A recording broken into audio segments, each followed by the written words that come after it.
All right, this will be a quick demonstration on how to get your elevations started and done in, or not done, but started in AutoCAD. This will be from your sketch. We'll take the information from your sketch and start this. What I've drawn here, I have my basic um, exterior walls. I have the interior walls turned off. So I have the exterior walls only. I have a place for a door, place for a garage door. I've also cut a place or have a place for a couple windows on both sides of the door, and I'm all set to go. So all you need is the exterior walls completed. For this, what I would do from the floor plan that you have, I would turn everything off except for exterior walls. I would do a copy set of the exterior walls, and then paste it over to the side to do your elevation, your first elevation. You're going to end up doing your first elevation and then rotating this 90 degrees and doing your second elevation, rotate 90, your third, and rotate 90 again for your fourth elevation. So you can use this same one, or you can copy it and rotate it for your 4 different elevations. But I'm going to show you how to do the first elevation here, how to set this up. So again, you have your exterior walls turned on. And then what I'm going to do is I need to turn on some turn on the doors and windows so you can see those.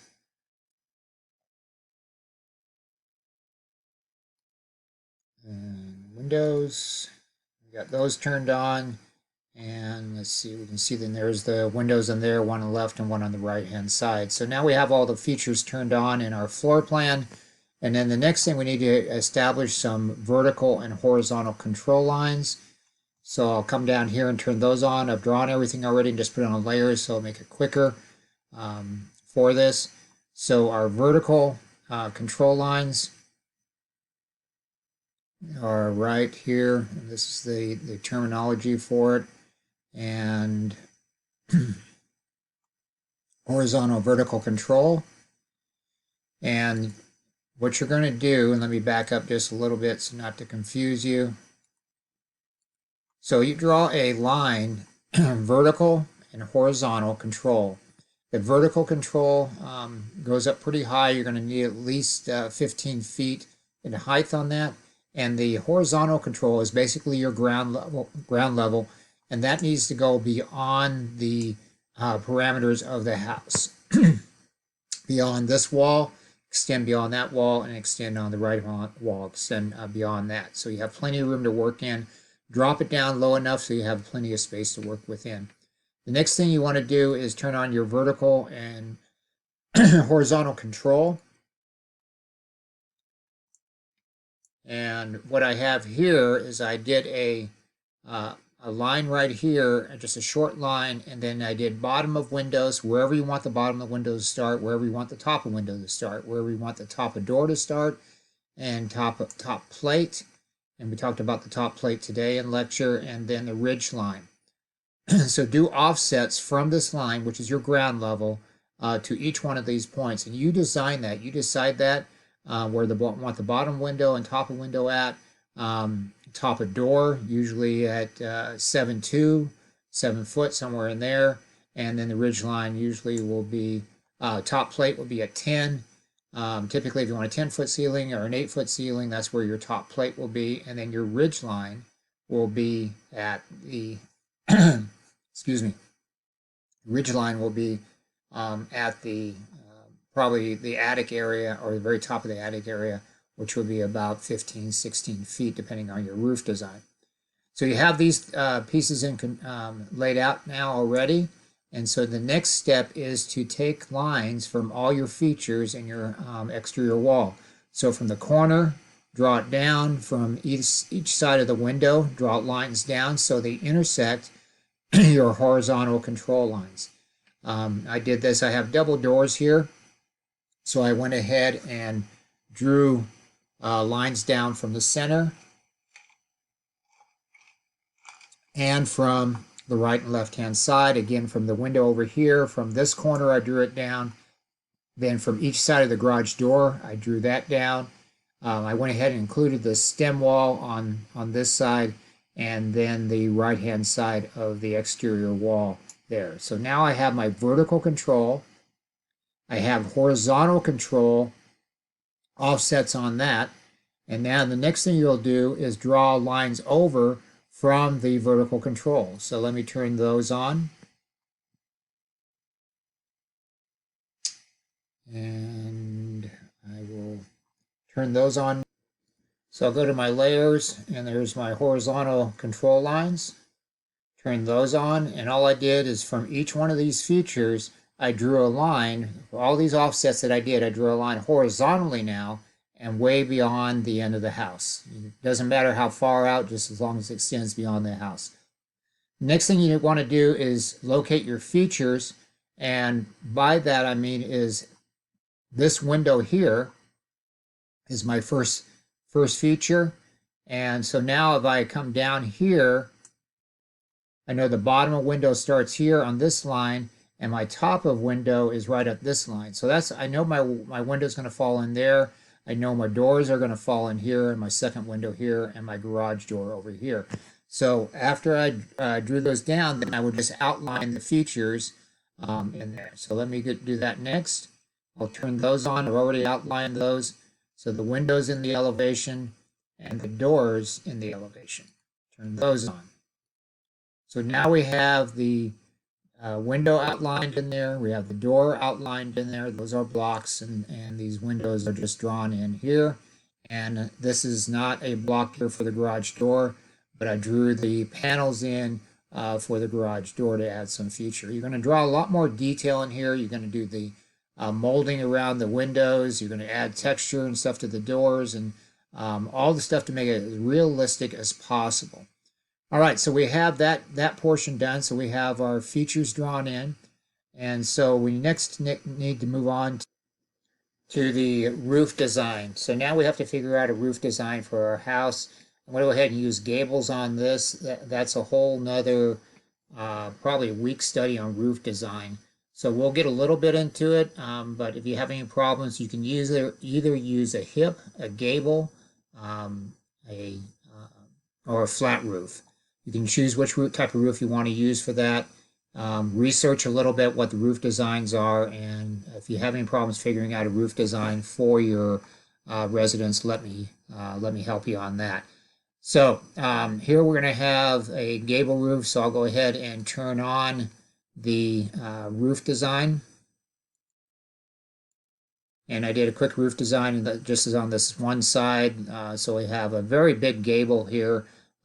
This might have to be broken into 2 sections or three sections to include the entry, but I went ahead and just do two sections to make it a little quicker.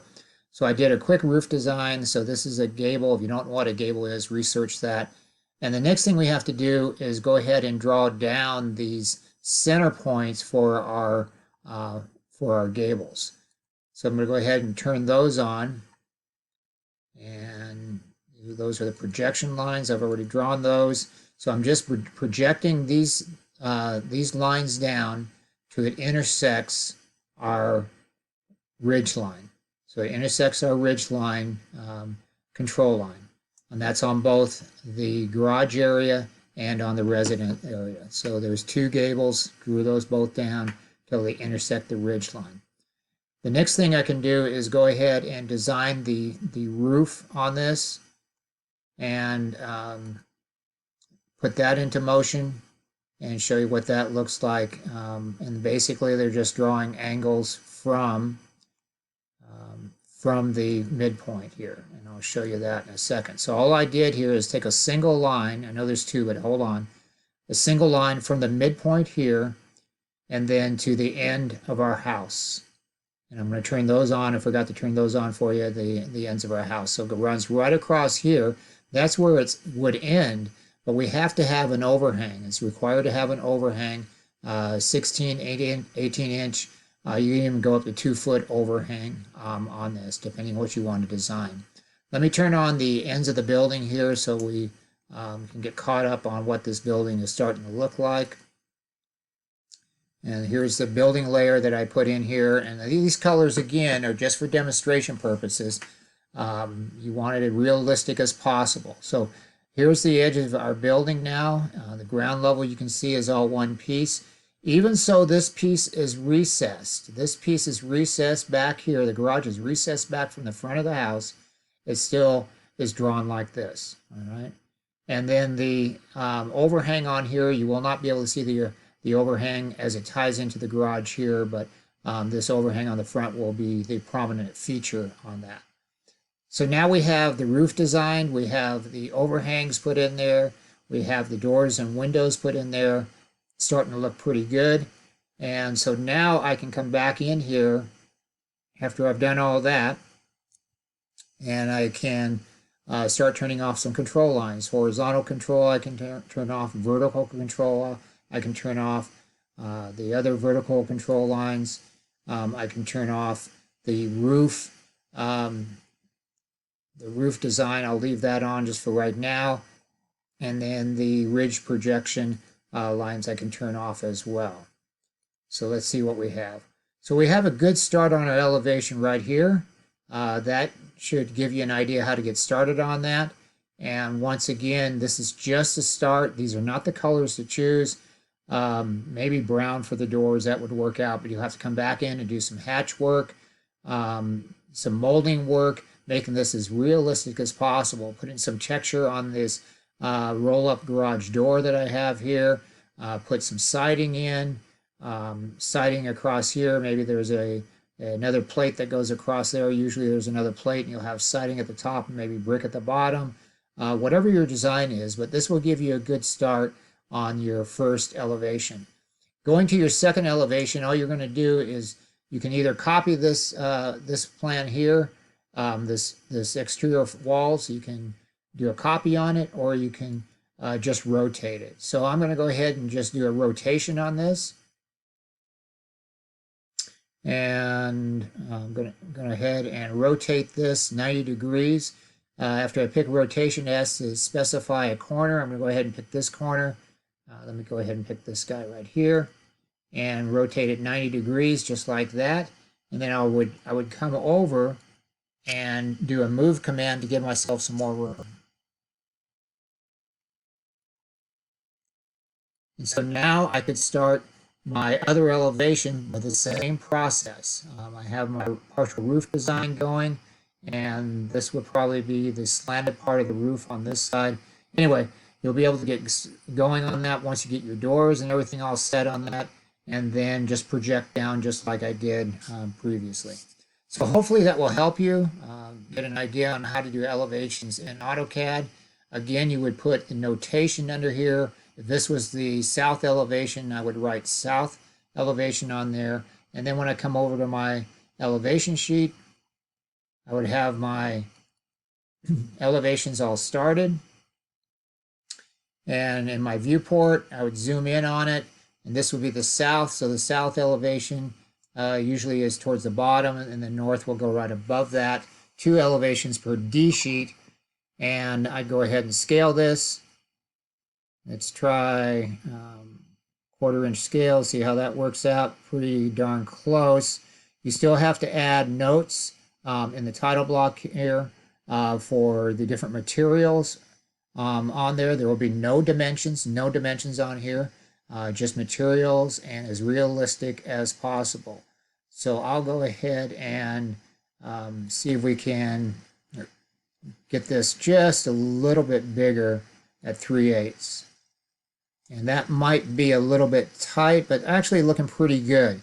3/8 would work on this one here for the south elevation. Again, over in model space, I would fix this all up. I would hatch the fascia boards, give it texture on that, make the correct colors, and put south elevation on that if that was my south elevation, and then it would show through on the north-south tab. And then over here to the right, I would put a legend with materials, or I could do leader lines in model space, leader lines calling out different materials, whatever they are. So hopefully that helps you. If you have any questions, of course, as always, email me, or we can talk in lecture time about this, lecture or lab time about this. Thanks so much for listening, and shoot me any questions that you may have. Take care.